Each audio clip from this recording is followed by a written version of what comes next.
Sebut King Fahz selalu dekat dan manja kepada dirinya, Sony Septian ungkap pengakuan. Hubungan antara King Fahz dan Sony Septian diketahui sangat erat meskipun hanya sebatas anak dan ayah sambung. Tak hanya itu, sosok King Fahz yang sangat menyayangi Sony Septian bahkan mengaku jika menganggap sang ayah sambung sebagai seorang sahabat. Hal tersebut diungkapkan oleh King Fahz dalam satu kesempatan saat berada di podcast YouTube. Dilansir dari channel YouTube, Melanie Ricardo mengunggah momen ketika King Fahz mengungkapkan kedekatannya dengan sang ayah sambung, Sony Septian yang juga ia anggap sebagai seorang teman dekat baginya pada Jumat 6 Mei 2022. King Fahz mengatakan jika Sony Septian tak hanya menjadi ayah baginya, namun juga merupakan seorang yang dapat menjadi temannya.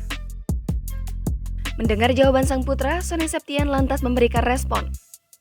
Ia menjelaskan bahwa ada harapan bersama King Fahz untuk hari kedepannya.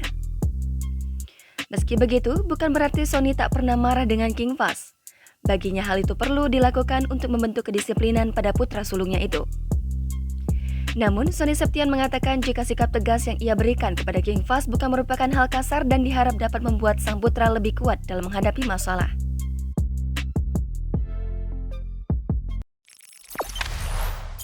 Jangan lupa subscribe, share, komen, dan like ya!